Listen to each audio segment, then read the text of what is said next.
আমার রাসূল বাশীর, আমার আল্লাহর নবী বর্ণনা দিচ্ছেন, দুনিয়ার মানুষ শোনো, মুসনাদ আহমদের হাদিসের মধ্যে আল্লাহর নবী বলছেন, ও দুনিয়ার মানুষ শোনো, মা মিন আবদিন ইয়াশহাদু আল লা ইলাহা ইল্লাল্লাহ ওয়া আন্না মুহাম্মাদান আবদুহু ওয়া রাসূলুহু ইল্লা হারামাহু আল্লাহুন নার।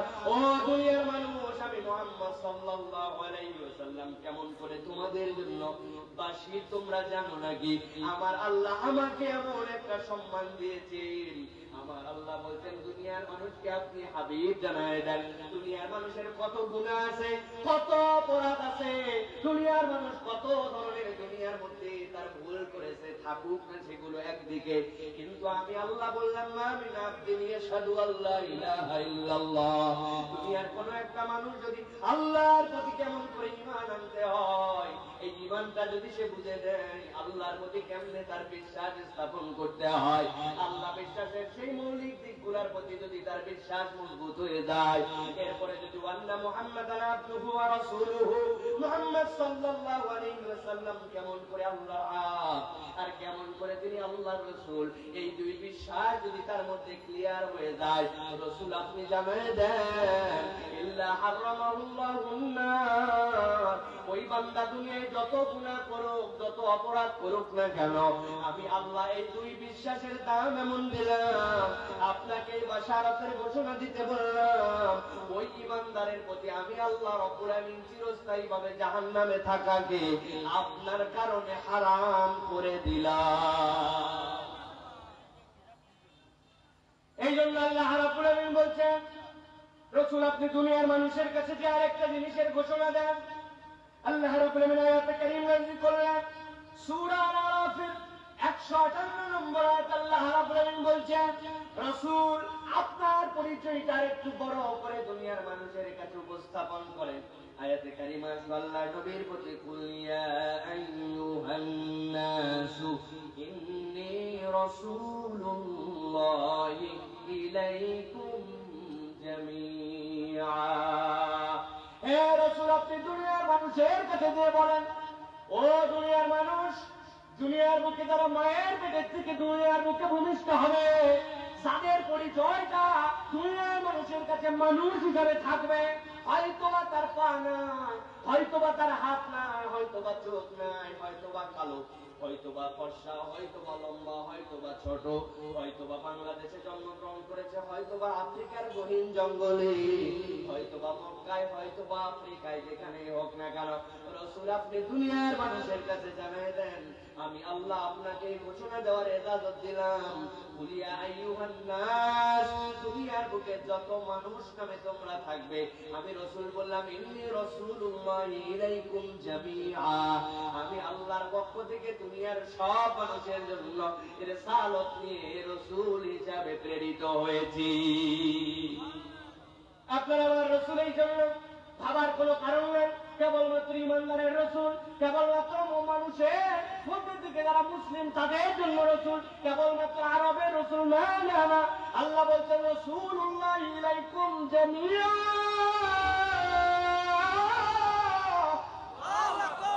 আপনি যে জানেন দুনিয়ার যত মানুষ আছে সব মানুষের জন্য মুহাম্মদ সাল্লাল্লাহু আলাইহি ওয়াসাল্লামের মধ্যে আমি প্রোগ্রাম সেট করে দিয়েছি। এক বন্ধুর সাথে এক বন্ধুর দেখা, বলে দোস্ত শোন, তোর কাছে আমি বলতেছি, এই সফটওয়্যারটা যদি গুগল প্লে স্টোর থেকে নামাস, তাই এইটা দিয়ে তুই বড় বড় ফাইলগুলারে ছোট ছোট বানাইতে পারবি। বিরাট ব্যাপার তো এইটা কি, বলে এই সফটওয়্যারটা যদি নামাস, ফেসবুকের যাবতীয় ভিডিও তুই নামাই নিতে পারবি, এইটা যদি নামাস ইউটিউব, তাহলে কম খরচে ব্যবহার করতে পারবি, অমুক সফটওয়্যারের এই কাজ, এইটা যদি নামাস, তাহলে কেবলার দিকে তুই যেখানেই থাকিস না কেন ডাইরেকশন দিয়ে দিবে, নামাজ পড়তে তোর কোনো সমস্যা হবে না। নানান গুণাগুণের সফটওয়্যার আর প্রোগ্রামের কথা তারে জানাইছে, জানানোর পরে বলতেছে তোর মোবাইলটা দিয়ে তো আমি বের করে দিচ্ছি, ও বলতেছে আমার তো অ্যান্ড্রয়েড মোবাইলই নাই। এতক্ষণ আপনি কার কাছে কি বুঝাইছেন?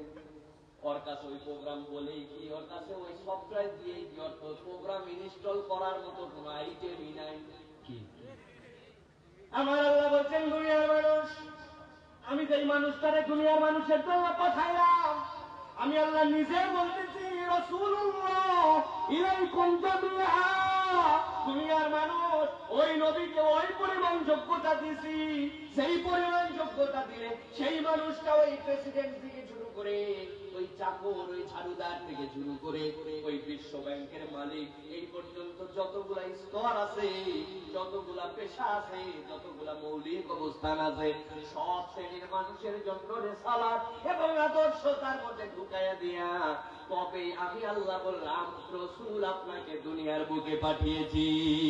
সুবহানাল্লাহ। এরপর আল্লাহ রাব্বুল আলামিন আপনার হাবিবকে বলছেন সূরা আল ফুরকানের মধ্যে আজকের মূল আলোচনায় আয়াতে কারিমার উপরে আমরা সংক্ষিপ্তভাবে বোঝার চেষ্টা করব। আল্লাহ বলছেন, হে রাসূল, দুনিয়ার মানুষের কাছে আপনি একটা অনন্য ঘোষণা নিয়ে যান। কি ঘোষণা?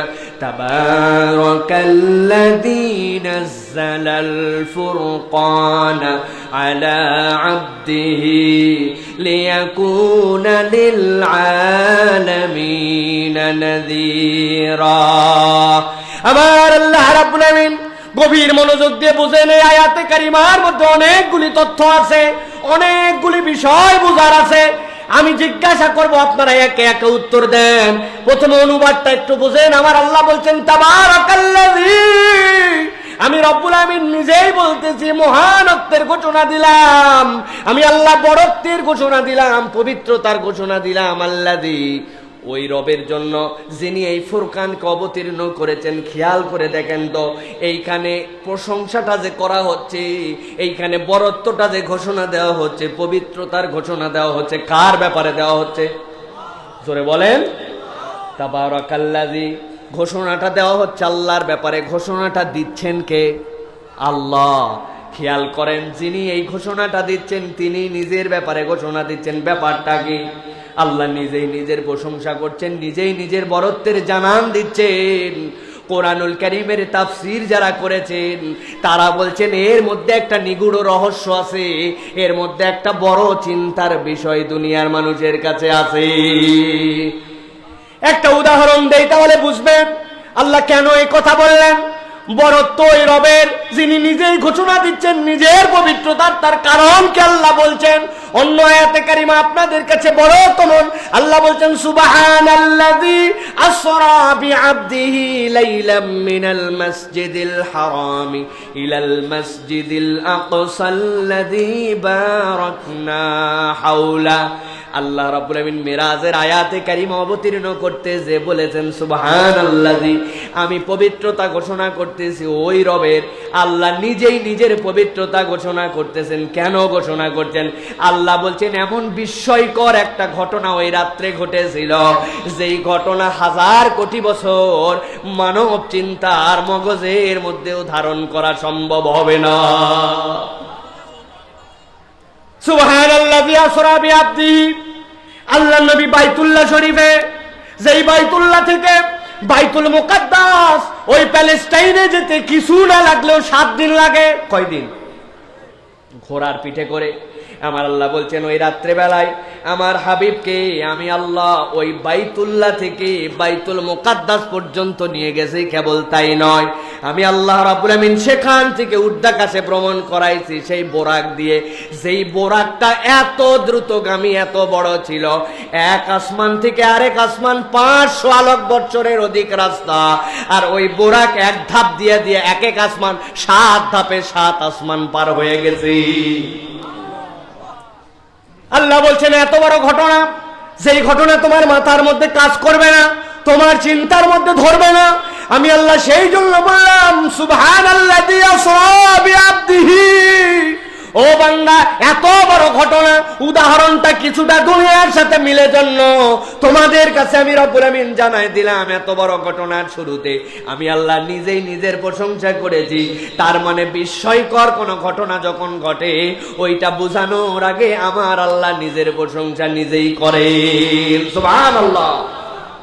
এখন কথা হচ্ছে, আজকে যে আয়াতে কারিমা তেলাওয়াত করেছি আমরা, এর মধ্যে কি এমন বিস্ময়কর বিষয় আছে, কি এমন অনন্য বিষয় আছে যেই কারণে আল্লাহ বললেন তাবারাকাল্লাযী? এইখানে দুইটা বিষয় বড় অনন্য।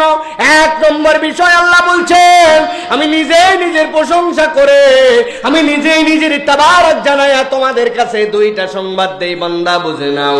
আল্লাহ বলছেন আল্লাযী নাযালাল ফুরকানা আলা আবদিহি। এক নম্বর বিষয় হচ্ছে আল্লাহর পক্ষ থেকে তোমাদের প্রতি কোরআন আসা। এইটা কোনো ছোটখাটো বিষয় নয়, কারণ এই কোরআন তোমাদের জন্য কত বড় অনন্য আল্লাহ সেইটা বলেছেন পরে। তবে আল্লাহ বলছেন আমি যে তাবারাকাল্লাযী বললাম বান্দা, এইটা বলার প্রথম কারণ হচ্ছে আমি আল্লাহ এই কোরআনকে তোমাদের মধ্য থেকে মুহাম্মদ সাল্লাল্লাহু আলাইহি ওয়াসাল্লামের প্রতি নাজিল করেছি। মুহাম্মদ সাল্লাল্লাহু আলাইহি সাল্লামের প্রতি কোরআন আসা কেমন বিস্ময়কর, চিন্তা করতে হবে একটু মাথা দিয়া। আল্লাহ রাব্বুল আলামিন এমনি এমনি তাবারাকাল্লাযী বলেন না এখানে, সেই চিন্তার জায়গাটা এত গভীর। আল্লাহ রাব্বুল আলামিন অন্য আয়াতে কারিমার মধ্যে বলছেন আমি আল্লাহ কেন এখানে আমার আব্দের প্রতি, আমার বান্দার প্রতি কোরআন নাজিলকে বিস্ময়কর বললাম। বান্দা একটু বুঝ। আল্লাহ অন্য আয়াতে কারিমায় নিজেই তার ব্যাখ্যা দিয়েছেন। আল্লাহ বলছেন দুনিয়ার মানুষ শোনো, লাউ আনসালনা হাদাল কুরআনা আলা জাবালিল লারাআইতাহু খাশিআম মুতাসাদ্দিআ। দুনিয়ার মানুষ শোনো, এই কোরআন এত বিস্ময়কর, আমি আল্লাহ যদি এই কোরআনকে ওই যে বড় বড় যে পাহাড় তোমরা দেখতে পাও, হিমালয়ের চূড়া দেখতে পাও, কত বিস্ময়কর উঁচু উঁচু এক একটা পাহাড়, ওই পাহাড় যেই পাহাড়ের উপরে ওঠার পরে কোন দেশের পতাকা যদি গেড়ে দেয়া হয় ওই দেশের সম্মান বৃদ্ধি পেয়ে যায়, এত উঁচু শৃঙ্গ সেইটা। আল্লাহ বলছেন লাউ আনজালনা হাদাল কুরআন আলা জাবালিন, ও দুনিয়ার মানুষ শুনে রাখো, এরকম পাহাড়ের উপরেও যদি আমি আমার হাবিবের উপরে অবতীর্ণ না করে এই কোরআনকে নাজিল করতাম, ওই কোরআনের লোড এমন, ওই কোরআনের পাওয়ার এমন, এত উঁচু এইরকম পাহাড়গুলা পর্যন্ত ওই কোরআন নাজিল হওয়ার কারণে থরথর করে কাঁপতে কাঁপতে ভেঙে যাইত। এত কিছু থাকার পরেও আল্লাহ রাব্বুল আলামিন কেন এই আয়াতে কারিমার মধ্যে পাহাড়ের উদাহরণ দিলেন? বিজ্ঞানীরা, আধুনিক বিজ্ঞানীরা এইটারও কারণ এবং ব্যাখ্যাটা কোরআন থেকেই খুঁজে বের করেছেন। আল্লাহ পাহাড়ের উদাহরণ দেওয়ার কারণ আল্লাহ নিজে আবার ব্যাখ্যা করছেন। আল্লাহর এত বড় সমুদ্র আছে, এত বড় মরুভূমি আছে, এত বড় বড় আল্লাহ রাব্বুল আমিনের বিস্ময়কর আরো সৃষ্টি আছে, এইগুলা কোনোটার কথা না বলে আল্লাহ বললেন আমি যদি এই কোরআনকে পাহাড়ের উপরে নাজিল করতাম তাইলে দেখতে পাহাড় থরথর করে কাঁপতো। কেন আল্লাহ পাহাড়ের কথা বললেন? আল্লাহ অন্য আয়াতে কারিমায় তার ব্যাখ্যা দিচ্ছেন ওয়াল জিবালা আওতাদা, তোমরা পাহাড় হিসাবে কেবল যেই পাহাড়টাকে দেখতে পাও উঁচু উঁচু হয়ে আছে, এই পাহাড়টা কেবল এরকম নয় বান্দা। আমি আল্লাহ বললাম একটা পাহাড় উপর দিকে যতখানি উঠে আছে ওই পাহাড়টাকে জমিনের স্থিরতার জন্য আমি আল্লাহ পেরেকের মতো করে জমিনের মধ্যে ততখানি গেড়ে দিয়েছি। সুবহানাল্লাহ বলবেন না? ওয়াল জিবালা আওতাদা, একটা পাহাড় আপনারা আস্তে আস্তে অনেক পাহাড় দেখতে পান, ছোট্ট টিলা থেকে শুরু করে সবচেয়ে উঁচু যেই পাহাড়গুলি আছে আল্লাহ বলছেন পাহাড় যেরকমই হোক আমি রব্বুল আমিন ওই পাহাড়গুলাকে উপর দিকে যতখানি একটা পেরেক যেরকম আপনি গেড়ে দিয়ে ওয়ালের মধ্যে ক্যালেন্ডার টাঙান, মাথাটা বেরিয়ে থাকে ভিতরে ঢুকে থাকে, আমার আল্লাহ বলছেন দুনিয়ার উপরে উপরে ভাগ এরকম, কিন্তু এই পাহাড়গুলাকে আমি রব্বুল আমিন জমিনের মধ্যেও এরকম করে গেড়ে রেখেছি। ও দুনিয়ার মানুষ শোনো, যেই পাহাড় ওই যে এত উঁচু উঁচু 2000-4000 ফিট উঁচু, ওই পাহাড় উপরে যেরকম জমিনের মধ্যেও গেড়ে দেওয়া, আমি আল্লাহ বললাম এমনি এমনি তাবারাকাল্লাযী বলি নাই। ও বান্দা বুঝে নে, আমি আল্লাহ যেই কোরআন নাজিল করলাম এরকম জমিনের মধ্যে গেড়ে দেওয়া পাহাড়ের উপরে দিলেও লোড নিতে পারত না। সেই আল্লাহ বললাম আমি এই কোরআনটাকে আমার একজন আব্দ, আমার একজন বান্দার উপর অবতীর্ণ করেছি, তিনি মুহাম্মদ সাল্লাল্লাহু আলাইহি ওয়াসাল্লাম, যার উপর অবতীর্ণ হওয়ার পরে কপালটা একটু ঘেমে নেমে যেত, কিন্তু আমার নবী কখনো ছটফট করে হয়রান হয়ে যান না। সুবহানাল্লাহ। এই জন্য আল্লাহ বলছেন, আপনি বলেন দুনিয়ার মানুষের কাছে, তাবারাকাল্লাযী বিয়াদিহিল মুলকু ওয়া হুয়া আলা কুল্লি শাইইন কাদির।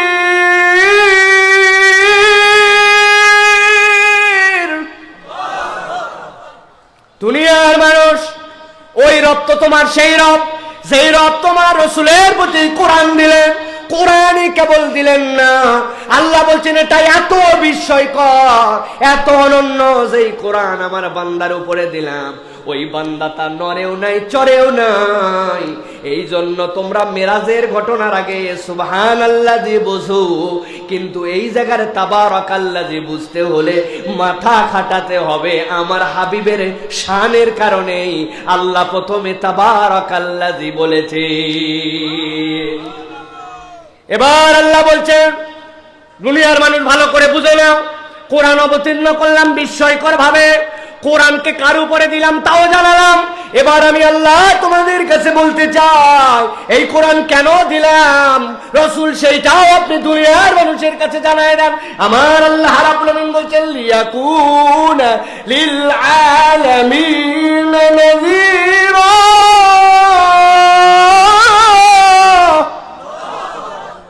দুনিয়ার মানুষ, এই কোরআন তোমাদের প্রতি যেইটা দিলাম, এটা এমনি এমনি কোরআন দেই না, এই কোরআন দেওয়ার একটা কারণ আছে। কি কারণ? লিয়াকুনা লিল আলামিন নাযীরা। এই কোরআনের মধ্যে এমন ধরনের বিধিবিধান আমি আল্লাহ দুনিয়ার মানুষের মধ্যে ঢুকায় দিলাম, সকল জগৎ সমূহের সকল মানুষের জন্য কিয়ামত পর্যন্ত এই কোরআনের মধ্যে আমার আল্লাহর পক্ষ থেকে যাবতীয় বিধিবিধান দিয়ে দেওয়া আছে। সুবহানাল্লাহ। লিয়াকুনা লিল আলামিন নাযীরা। এক যুগের জন্য নয়, এক আলমের জন্য নয়, কোন নির্ধারিত জনগোষ্ঠীর জন্য নয়, সব যুগের, সব আলমের, সব জনগোষ্ঠীর জন্য আল্লাহ বলছেন এই কোরআনের মধ্যে আমি উপযুক্ত বিধান দিয়ে দিয়েছি। সুবহানাল্লাহ। নতুন করে বাংলাদেশে বিজ্ঞাপন হচ্ছে, সাকিব আল হাসান বিজ্ঞাপন করছে। ছোট্টবেলা থেকে আমরা পড়ছি, এতে অ্যাপেল, বিতে বল, সিতে ক্যাট, পড়ছেন না আপনারা? পড়তে পড়তে এইচে যখন গেছি, এইচে যাওয়ার পরে কি পড়ছেন আপনারা? এইচে কি পড়ছেন মুরব্বী? এইচতে কি হ্যান পড়ছে, আমরা মুরগি পড়ছি, পড়ছি না? এখন নতুন করে আমাদেরকে বলতেছে না এইচতে আর এইগুলা পড়া যাবে না, এইচতে এখন থেকে পড়তে হবে হ্যান্ড ওয়াশ। কি পড়া লাগবে? কেন হ্যান্ড ওয়াশ পড়া লাগবে? কারণ এখন করোনাকালীন সময়ে এখন মানুষকে হাত ধোয়াতে হবে, যাতে করে আমরা এই করোনাকালীন সময়ে নতুন নতুন যেগুলো আমাদের ভাইরাস আসতেছে এইগুলা থেকে বাঁচতে পারি। এই জন্য হাত ধুতে হবে। হাত কেমনে ধোয়া লাগবে? বলে হাত ধোয়ার 6টা স্টেপ আছে, জানেন আপনারা? প্রথমে এরকম করে ধোও, তারপরে এরকম করে ধোও, তারপরে এরকম করে ধোও, তারপরে বুড়া আঙ্গুল দিয়ে ডলো, এরপরে ডলো, এরপরে এই হাতে ডলো, এরপরে এই হাতে ডলো। এই 6 স্টেপে হাত ধোয়া লাগবে। এটা শিখাচ্ছে কিনা ভাই? ভালো। আমাদের কথা হচ্ছে খুব ভালো কথা। এইচতে হ্যান্ড ওয়াশও বুঝলাম, এইচতে হাত ধোয়াও বুঝলাম, একজন মানুষ 20 সেকেন্ড ধরে এই পর্যন্ত হাতও ধুলো বুঝলাম। কিন্তু এই হাত ধোয়ার পরে খানিকক্ষণ পর আর মনে হয়েছে কিরে আমার তো কপাল চুলকায় আর গাল চুলকায়। এই হাত আবার দিছে মুখে, হাত ধোয়ার আগেও দিছিল মুখে একবার, এখন হাত ধোয়ার পর দিছে মুখে একবার। হাত ধোয়ার পরে পরিষ্কার হয়েছিল হাত, এখন কপালে আর গালে দিলে ভাইরাস আবার হাতে আসছে কিনা? আসছে। আবার হাত ধো, আবার 20 সেকেন্ড হাত ধুইছে, হাত ধোয়ার পর খানিকক্ষণ পরে এই জায়গায় চুলকাইছে, আবার তো লাগছে হাতের মধ্যে, দে আবার হাত ধো। সারাদিন খালি হাত ধো আর ধো, ঠিক কিনা? ধুতেই থাকো, ধুতেই থাকো। তোর সাবান কি স্লো নাকি রে? প্রিয় ভাইয়েরা, এই যে ধুতে থাকবেন আপনি, আমার নবী কি বলছেন? আমার নবী বলছেন ধো, সমস্যা নাই, লা দরার ওয়ালা দিরার। মুসলমান কারো ক্ষতি করবে না, ক্ষতি আক্রান্ত হবে না, মুসলমান বেঁচে থাকবে, সতর্ক হবে। কিন্তু আমি হাবিব বললাম আল্লাহর পক্ষ থেকে জানি ধো, তবে আগে কবজি ধোয়ার পর বাবা একটু মুখটা ধো। খালি মুখ ধুইস না, এইখান থেকে শুরু করে থুতনি পর্যন্ত, এইখান থেকে এইখান ভিতর একদম পরিষ্কার করে ধো। ধোয়ার পরে কি করবি? হাত তো ধুবি, আগে ধুইছিলি কবজি, এখন পর্যন্ত এই পর্যন্ত ধো। এরপরে কি করবি? একটু মাথাটা মশাই কর, মাথাটা মশাই করে নেওয়ার পরে এবার 2 পাও ধো। কোন পর্যন্ত?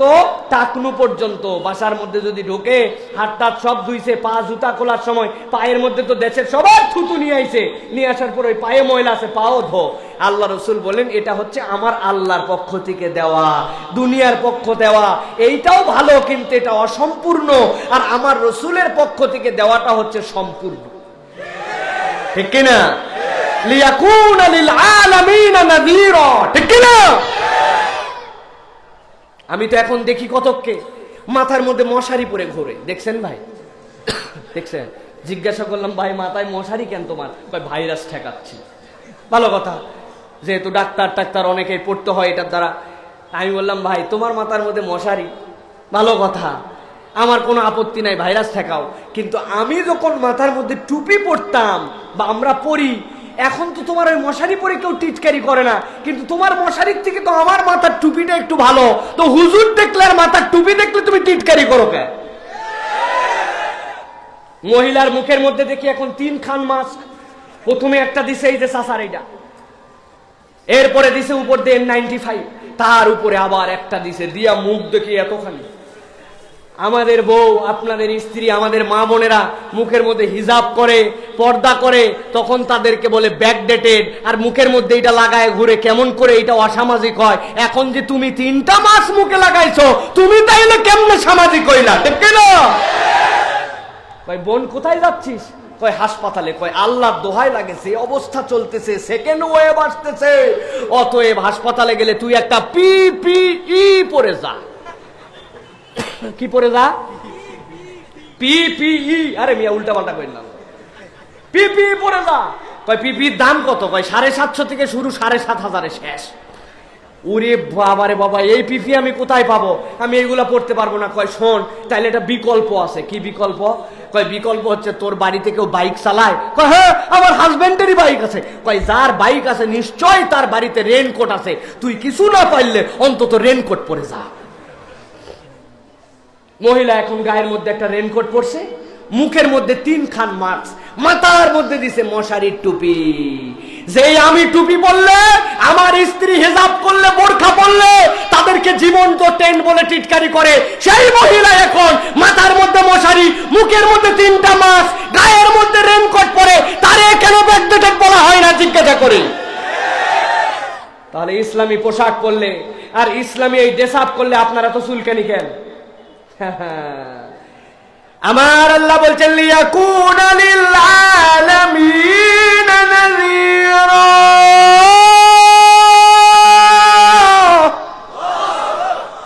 ও দুনিয়ার মানুষ, আমি আল্লাহ রাব্বুল আমিন তোমাদের কাছে তাবারাকাল্লাযী এমনি বলি নাই, তাবারাকাল্লাযী নাযালাল ফুরকান।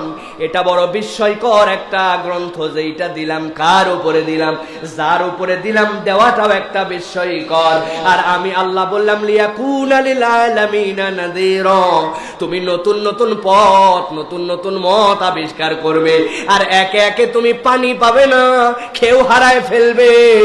কিন্তু আমি আল্লাহ বললাম এমন একটা কোরআন দিলাম, ওইটা যদি একবার আমার রসুলের দেখানো পথ অনুযায়ী তোমার জীবনে বাস্তবায়ন করে নিতে পারো, তোমার সমাজে অ্যাডাপ্ট করতে পারো, তোমরা যদি ওই কোরআনকে তোমাদের বিধান হিসাবে, তোমার বুঝে ধরুক বা না ধরুক, আল্লাহর দেওয়া বিধান হিসাবে নিয়ে নিতে পারো, আমি আল্লাহ বললাম এইটাই দুনিয়ার মানুষের জন্য মুক্তির জন্য যথেষ্ট হয়ে যাবে।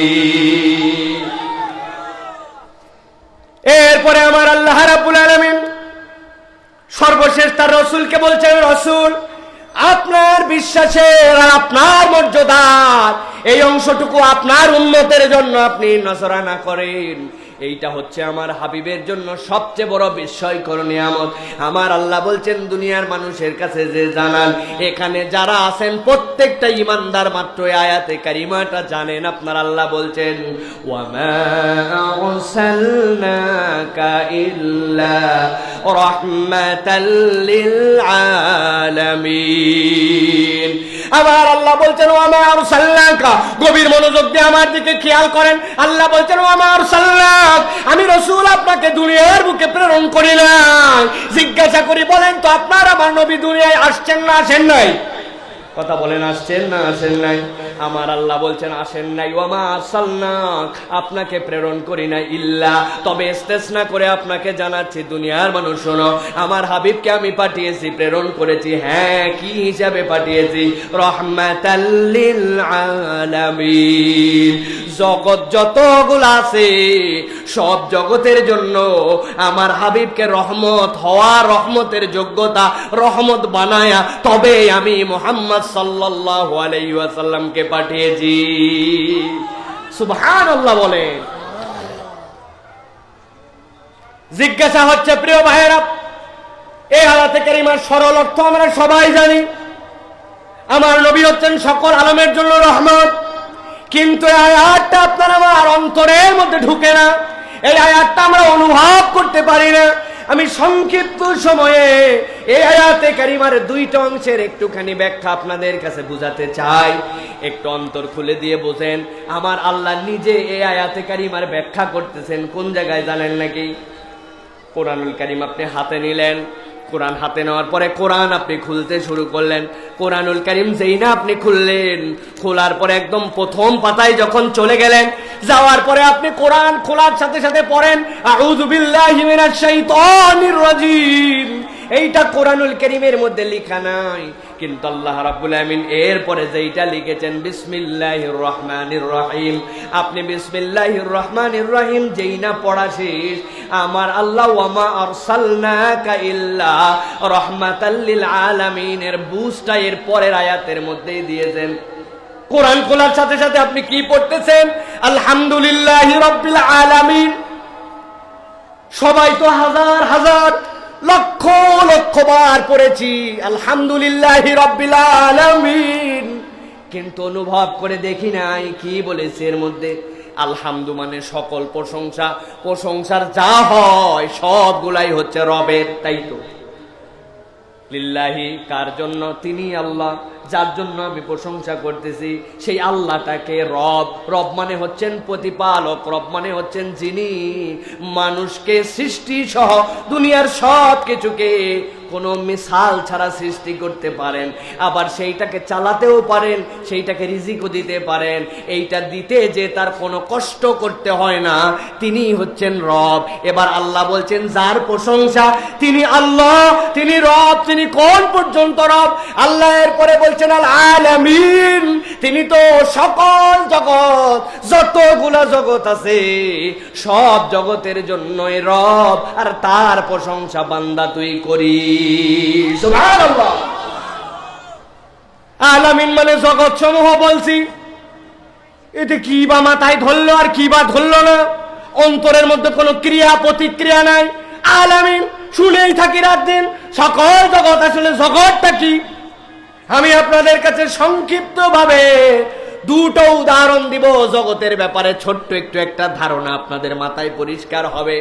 দুনিয়ার তুলনায় আমরা জানি সূর্যটা হচ্ছে 13 লক্ষ গুণ বড়, তাই তো? দুনিয়ার তুলনায় সূর্য হচ্ছে 13 লক্ষ গুণ বড়। এবার বলেন তো ভাই, ওই সূর্যের কেন্দ্রের তাপমাত্রা কত বলতে পারবেন? দুনিয়ার মুখে 40 ডিগ্রি সেন্টিগ্রেড।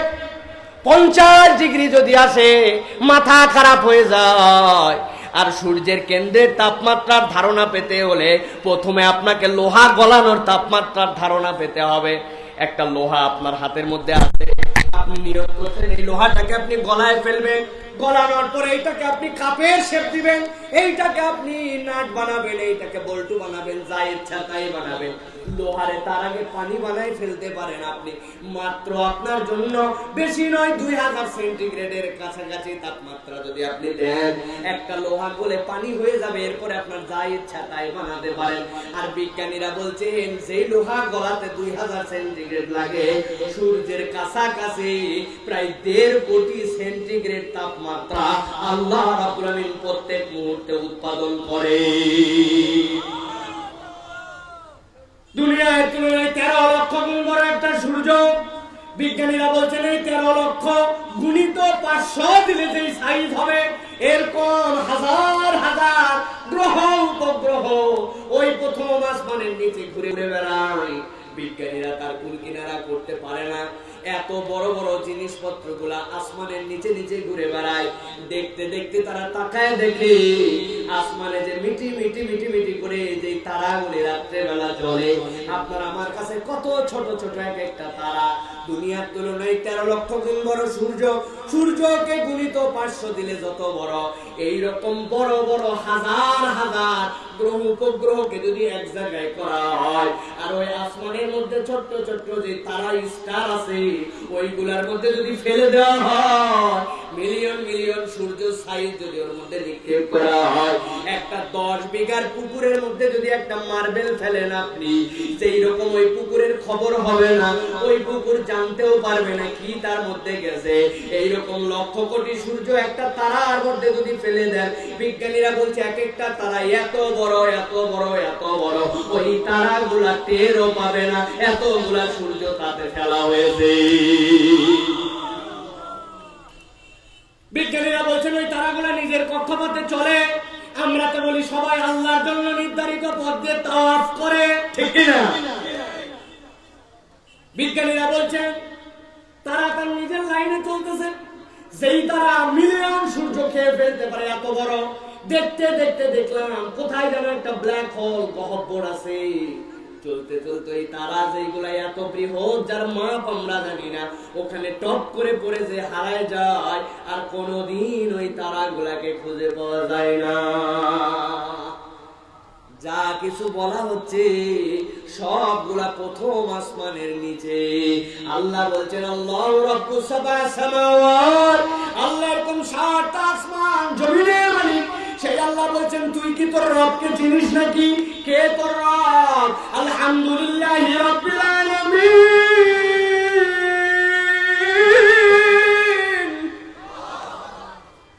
তোর ওই মহান রব যিনি এরকম জগৎ সমূহ এইগুলা তোর মাথায় কুলাবে না, ওই রকম সব জগতের জন্য যিনি রব, সেই আল্লাহ বলছেন তুই কি বুঝতে পারছিস আমি আল্লাহ কেন মুহাম্মদ সাল্লাল্লাহু আলাইহি ওয়াসাল্লামকে এই কথা বলেছি?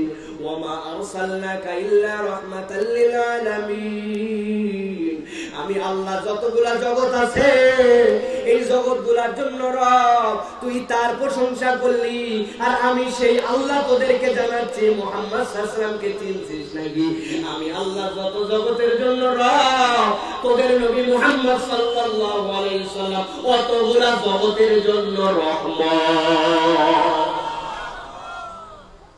ওয়া মা আরসালনাকা ইল্লা রাহমাতাল লিল আলামিন।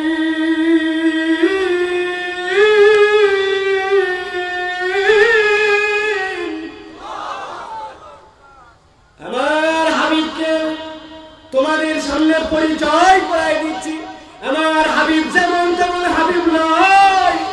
দুনিয়ার মানুষ তোমার নবীকে তুমি চিনে নাও, তোমার নবী হচ্ছেন যত আলম আছে ওই আলমের জন্য মুহাম্মদ সাল্লাল্লাহু আলাইহি ওয়াসাল্লামকে রহমত করা হলো।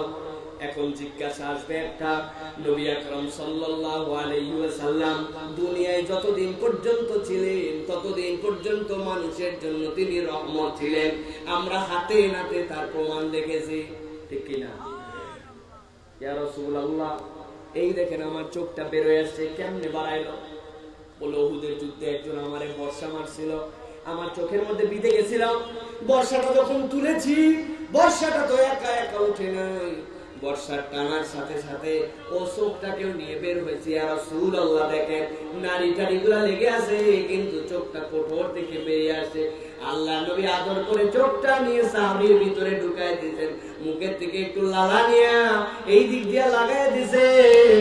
মদিনার মানুষ বলতো যেই চোখটা আল্লাহর নবী নিজে হাতে ঢুকায়া মুখের লালা নিয়ে লাগায় দিয়েছেন, এর থেকে সুন্দর চোখওয়ালা মানুষ আর মদিনাতে ছিল না।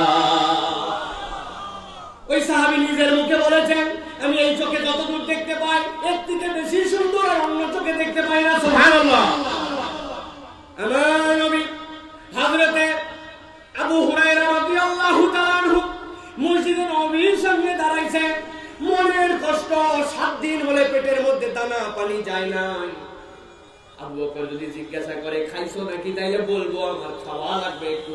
আবু বকর শুনেন নাই, ওমর শুনেন নাই, হযরত ওসমান শুনেন নাই, জিজ্ঞাসা করেছেন কিন্তু কেউ খাবার খবর নেয় নাই। হযরত রাসূলকে দেখে আবু হুরায়রা জিজ্ঞাসা করছেন, আল্লাহর নবী কেমন আছো আবু হুরায়রা, খেয়েছো নাকি? না ইয়া রাসূলুল্লাহ, খাই নাই। আমরা যারা আহলে সুফায় বসি কারো কাছে খাবার চাই না, আপনার কাছেই কেবল বললাম। আল্লাহ নবী বললেন অপেক্ষা করো আবু হুরায়রা। অল্প সময়ের মধ্যে একজন একটা জগ নিয়ে চলে আসছে, দুধ ভর্তি একটা জগ। ইয়া রাসূলুল্লাহ, আপনার জন্য হাদিয়া, আমার উটের প্রথম দহনের দুধ আপনারে পাঠাইছে বাড়ি থেকে। আল্লাহর নবী নিলেন দুধটা।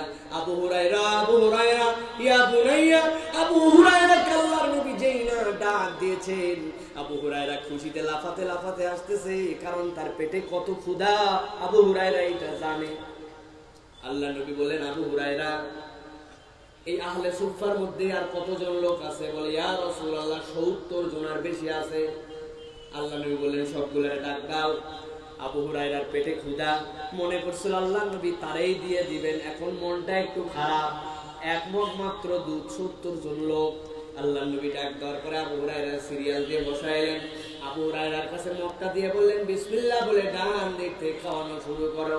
আবু হুরায়রা আল্লাহ নবীর কাছ থেকে মগটা নেওয়ার পরে বিসমিল্লাহ বলে 1 2 10 20 30 40 50 60 65 70 পর্যন্ত লোকজন খাওয়ায়া আল্লাহর নবীর কাছে যখন ফেরত দিয়েছে, ওই দুধটা যতটুকু প্রথম জনার জন্য ছিল ততটুকুই আল্লাহর নবীর হাতে ফেরত আসছে। আল্লাহ নবী বলছেন, আবু হুরায়রা খাও। ঢক ঢক ঢক ঢক আবু হুরায়রা খেয়ে ফেলছেন। খুজিয়া রাসূলুল্লাহ, আল্লাহর নবীর কাছে ফেরত দিয়েছে। আল্লাহর নবী বলছেন, মাররাসানি, আবার খাও। আবু হুরায়রা আবার খাইছে, আল্লাহর নবীর নির্দেশ বলে কথা। খাওয়ার পর আল্লাহর নবীরে ফেরত দিয়েছে। আল্লাহর নবী আবার নিয়ে বলছেন, আবার খাও। আবু হুরায়রা এবার খাওয়ার পরে আল্লাহর নবীরে ফেরত দেওয়ার আগে বলতেছে, ইয়া রাসূলুল্লাহ, আমার কিন্তু এই পর্যন্ত ইয়া রাসূলুল্লাহ, এরপরে যদি আপনি বলেন বেয়াদবি হবে, আমার আর ভিতরে দেওয়ার জায়গা নাই। সেই নবী একজন আর দুধ দিয়া 70 জন সাহাবীকে আপ্যায়ন করেছেন। তিনি হচ্ছেন আপনার আমার রহমতের নবী, ঠিক না? কিন্তু কথা হলো, আপনার আমার নবী তো দুনিয়ায় এখন নাই, তাহলে এখন তিনি আপনার আমার জন্য কেমন করে রহমত, ঠিক কিনা? নবী তো আর নাই। ওমা আরসালনাকা ইল্লা রাহমাতাল লিল আলামিন কোরআনে আয়াত রয়ে গেছে। তাহলে নবী দুনিয়ায় নাই, তারপরেও তিনি কেমন করে রহমত? আল্লাহ নবী এটার ব্যাখ্যা করছেন, দুনিয়ার মানুষের কাছে বড় আযব পাবে। প্রিয় মুসলমান, আল্লাহ নবী বলেন, দুনিয়ার মানুষ শোনো, আমি তোমাদের কাছে রাহমাতাল লিল আলামিন কেমন করে জানো নাকি?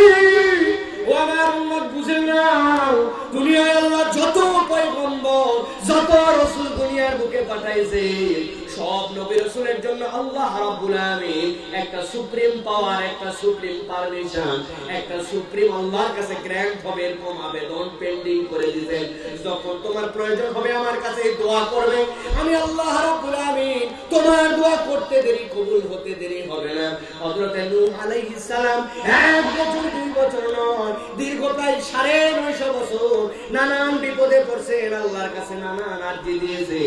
আপনার আমার নবী নূহ এমন একটা কথা বলেছেন, যেই কথাটা কোরআনের মধ্যে আল্লাহ উল্লেখ করেছেন, আর কোন পয়গম্বর এই কথা আল্লাহর কাছে বলেন নাই। আল্লাহর কাছে আদর করে বলতেছেন, আল্লাহ, আমি তোমার কাছে আমার কেমন করে ওযর খালি দিব, একটা কথা খালি তোমার কাছে বলি, আল্লাহ, দাআউতু কওমি লাইলান ওয়া নাহারা।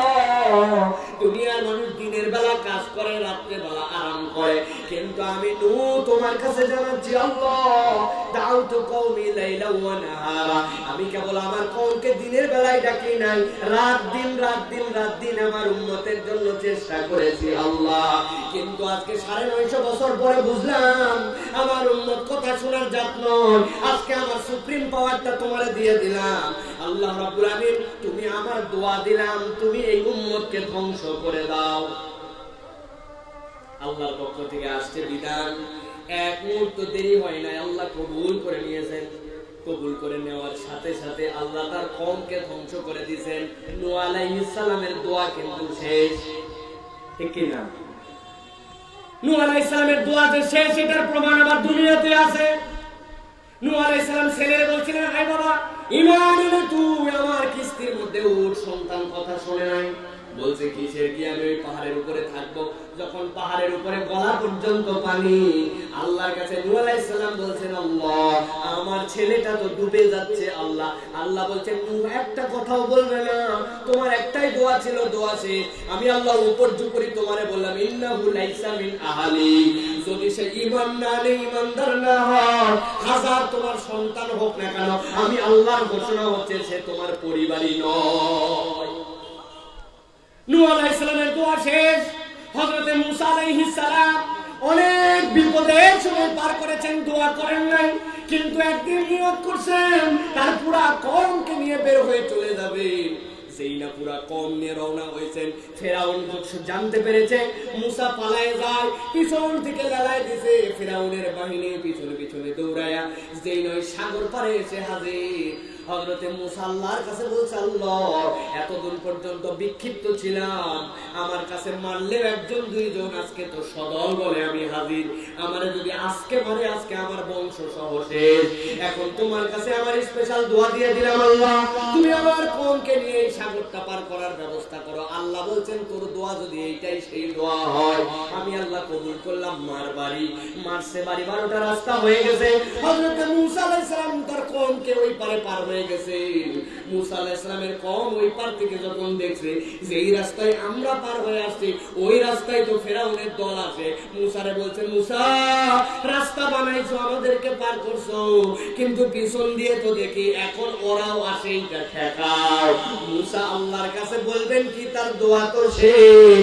আল্লাহ বলছেন, তোমার দোয়া শেষ, এই দোয়া আর ওইটা ঠেকানো যাবে না।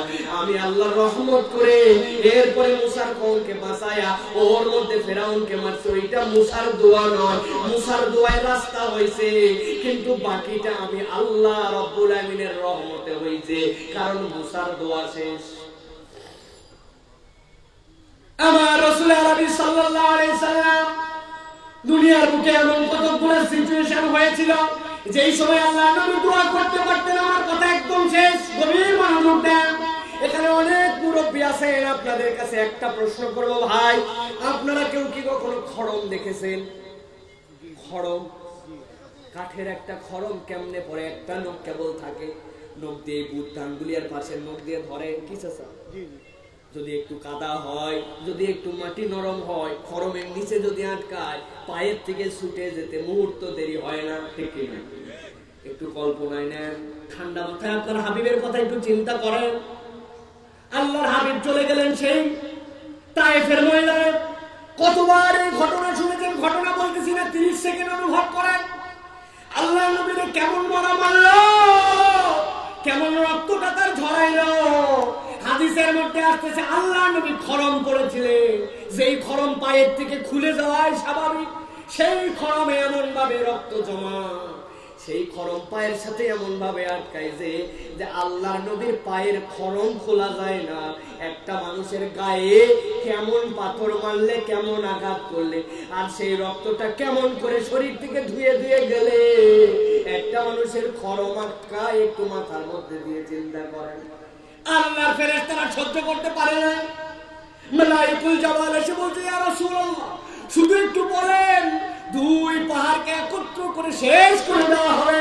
আল্লাহর নবী হাসে হাসে ফেরেশতাদেরকে বলতেন, ও জিবরাইল, আমার আল্লাহ তো দুনিয়ার মানুষকে ধ্বংস করার জন্য আমাকে পাঠান নাই। এই কওমের এমন লোক থাকতে পারে যেই মানুষগুলা এমন প্রজন্মে যাবে, যেই প্রজন্মে ঈমান দিয়ে আলোকিত হবে। আমি নবী ধ্বংসের জন্য আসি নাই, বুঝানোর জন্য বলছি। এরকম কঠিন পরিস্থিতিতে আল্লাহ নবী সেই দোয়া করেন না। আল্লাহ নবী বলছেন, আমি যে তোমাদের জন্য রহমত কেমন করে জানো নাকি?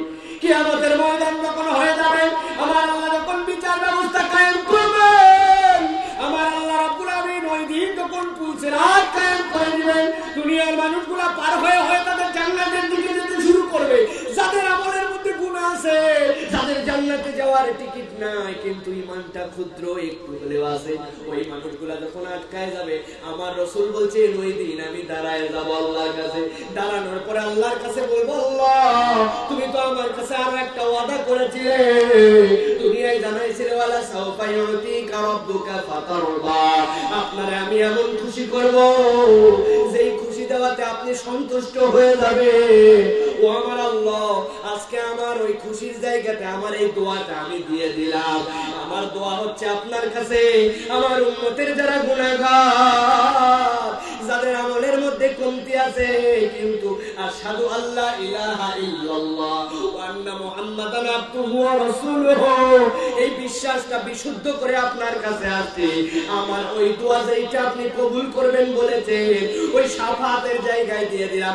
আমার একটা উম্মত ইমানদার যদি জাহান্নামে থাকে, আমি মুহাম্মদ সাল্লাল্লাহু আলাইহি ওয়াসাল্লাম ততক্ষণ পর্যন্ত জান্নাতে যাব না। ওমা আরসালনাকা ইল্লা রাহমাতাল লিল আলামিন।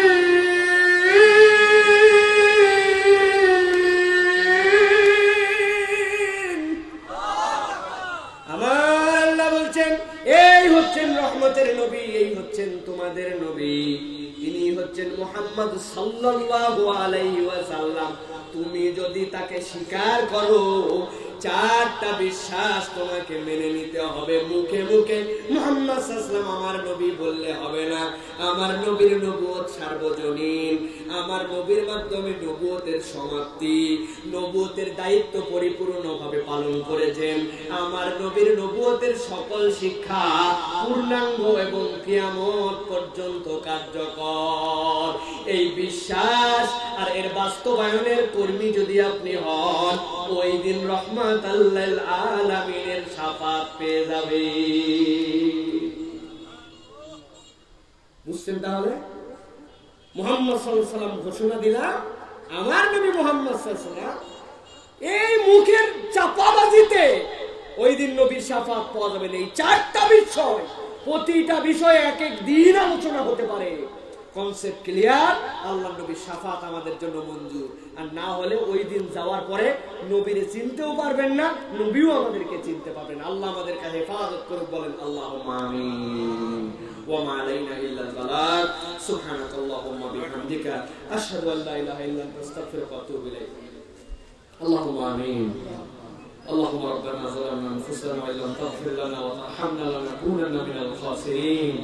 দয়াময় মেহেরবান মাহমুদ আল্লাহ, আল্লাহ তোমার এই হাজার হাজার গোলামের আল্লাহ কোরআনের দিকে মহব্বত করে কোরআনের আল্লাহ বাণী শোনার জন্য ঝাঁকে ঝাঁকে এসেছে। আল্লাহ আল্লাহ যারা যে মনের মাকসুদ নিয়ে আসছে, আল্লাহ সকলের মনের মাকসুদ পূরণ করে দেন। আল্লাহ আল্লাহ এখান থেকে আজকে কাউরে গুনাহগার করে আপনি বাড়িতে ফেরত পাঠায়েন না। আল্লাহ আল্লাহ যারা মাহফিল আয়োজনের জন্য আল্লাহ জান প্রাণ উজাড় করে দিল, আল্লাহ আমার এই যুবক ভাইদেরকে আপনি আল্লাহ কবুল করে নেন। আল্লাহ আল্লাহ প্রশাসনের যে ভাইরা অনুমতি দিল, আল্লাহ এলাকার যারা দায়িত্বশীল চেয়ারম্যান সাহেব সহ আল্লাহ উদ্যোগ নিলেন, আমাদের সভাপতি সাহেব সহ আল্লাহ সকলকে আপনি দুনিয়া আখিরাতে কল্যাণ ও বরকত দিয়ে দেন। আল্লাহ আল্লাহ এই মাহফিলকে কিয়ামত পর্যন্ত কায়েম রাখেন। আল্লাহ আল্লাহ কোরআনের ময়দানকে আপনি আল্লাহ বাংলাদেশের জন্য উন্মুক্ত করে দেন। আল্লাহ আল্লাহ যারা কোরআনের বিরুদ্ধাচরণ করবে, আল্লাহ তাদেরকে আপনি হেদায়েত দিয়ে দেন। আল্লাহ আল্লাহ না বুঝে করে থাকলে আল্লাহ বুঝ দিয়ে দেন। আল্লাহ রাব্বুল আমিন আপনার কাছে ফরিয়াদ করি, আরো যারা আলোচক আছেন আল্লাহ সকলের মুখ থেকে আল্লাহ দামি দামি কথা, আমাদের দুনিয়া আখিরাতের যা কল্যাণ করাবে সেরকম কথা বলার,